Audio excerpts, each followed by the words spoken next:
YouTubers, Mike Martins here, Mike Martins channel. Nice crispy last Tuesday of February 2017. I move into my new house tomorrow. Oh, I'm so excited. I'm going to do some painting, some basic renovations, clean up and organize the place, get it ready for the family. Slow move, slow move, slow move. Got this place rented for the month, so slow move, slow move. No rush, don't need to rush myself. The worst thing is rushing. I would like to thank University of Illinois Fighting Illini for sending me this hat. Beautiful hat. Came in the mail for me today from the University of Illinois. That a couple of people down there that I watched my show.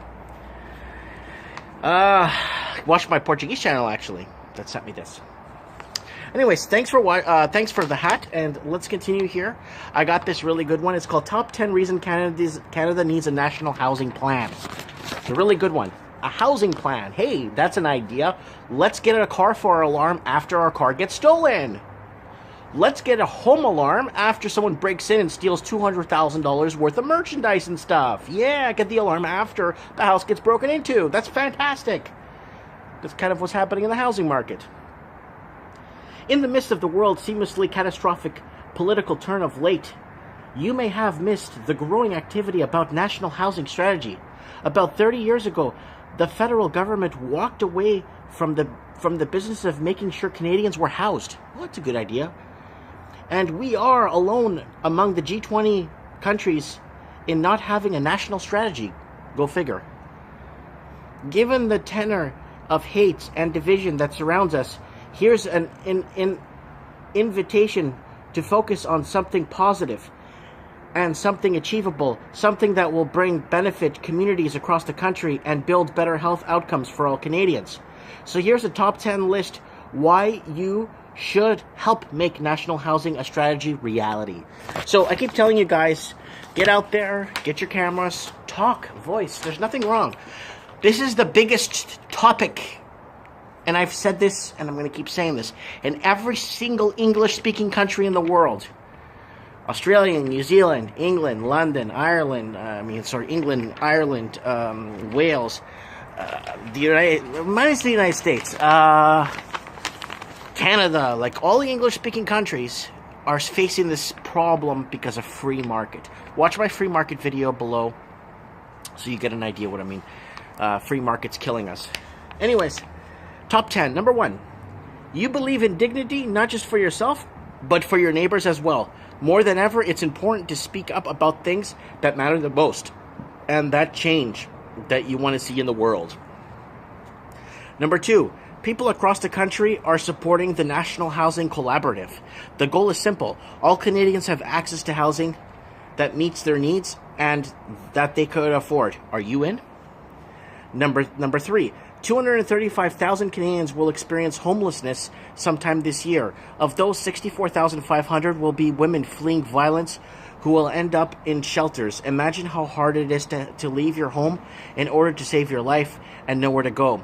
Homelessness should not be the consequence of life without violence.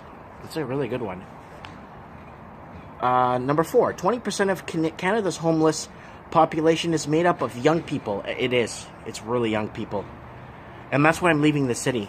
I'm leaving the city because I'm moving to a small town because I don't want my kids sucked into that trap, you know.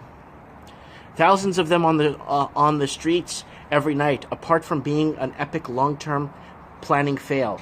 What does it say about us that we have made so many of our young people disposable? The problem is there's no jobs for anybody, right? The problem is we get mass immigration coming in. Everybody wants to work. Well, not everybody. A percentage wants to work. And when they do want to work, they want to work office jobs, government jobs, bank jobs, clerical jobs, like postal jobs. They don't want to do the other jobs. So the people with actual degrees, and like I met like a homeless guy the other day that has a college degree in, he's a chemical engineer. And he's been homeless for like 4 years. Number 5, want a practical way of being part of the truth, reconciliation. Indigenous people make up 4% of the overall population from coast to coast. But it said that 3 times. But in some cities, as much as 50 to 90% of homeless people a homelessness epidemic. In Toronto, Indigenous people make up 15% of the city's homeless, but only 0.5% of the total population. How about to reconcile ourselves to changing that right away? Number 6, a national housing benefit being proposed. It would be an immediate support to re-enter households in need at risk. It would help 800,000 households close to the affordability gap, keeping them in their homes, off the street, and out of the shelters. It would mean choice and autonomy, dignity when people need it the most. A critical, enormous step towards poverty reduction. Number 7, income inequality. It is harder and harder for increasing number of Canadians to keep up. Finance Minister Bill Monroe says that precarious work, short-term employment, and lots of career changes are here to stay. That just can't be the best we can do. Sorry about that. But in the meantime, let's make a national housing strategy the first line of defense in the face of income equality.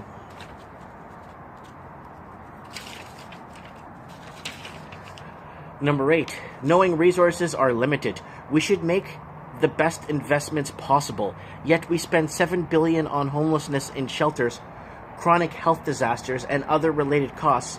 The return on the investment is kind of a bottomless pit, a less of a hope and inability to flourish. Bad positioning economically, the list goes on. If you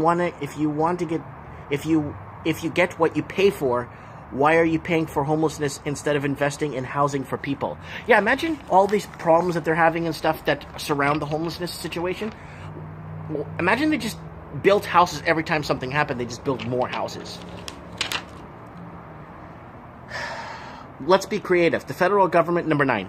Let's be creative. The federal government is being asked to consider how to increase the maintain diverse affordability rental housing through the innovative capital tools, long-term financing, equity funds, and new rental projects. It's time to leverage government investment and do critical housing work in creative and innovative ways. Number 10. These are scary times. Engaging in good antidote. Get in touch with your MP or track them down at local event and tell them how important the national housing strategy is for everyone in your country. You'll feel good as all those who have taken to the streets at the last few weeks. You don't even have to wear a pink hat, though. Of course, you can wear what you want, as long as you speak up firmly, clearly, and build a way forward. So, basically, let's pick a voice, make it clear, and let's, housing. This should not be a problem. Housing. I mean, healthcare isn't a problem. Why is housing a problem, right? It's not. This is a disaster. I just really hope that we could figure something out, and that's a really good top 10 list from what I'm seeing, and it's tough. It's tough, sometimes when I'm going down to the shop and I see a lot of homeless people. It's really tough. It hurts, seeing that sometimes, and very young people.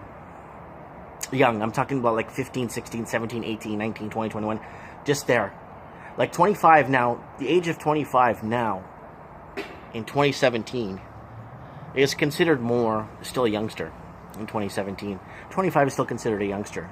When I was a kid, in the early 80s, 25 years old was a grown man married with kids in a house.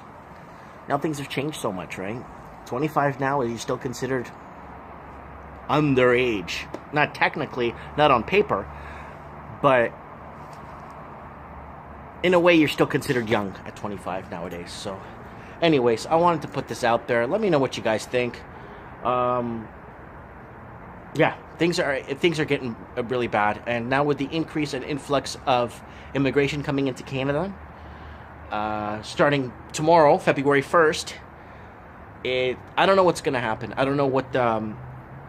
I think what's happening is because they're trying to get student visas out there, and for people to come and study in Canada. So when they get them to study in Canada, that fills up tuition. So the federal government or the schools make money. You know what I'm saying? And then they build off that, and then hopefully they get credit cards here and build up. They get enslaved here somehow, and then they end up staying, right? If they want to, right? I don't know, man. I don't know where things are headed. Comment below. Let me know what you guys think. Thanks for watching, guys. And Illinois, Ilani, fighting Ilani. Thanks for the hats. I appreciate it. It means a lot to me. And yeah, I'll be wearing it for the next few days. Thanks for watching, guys. Bye.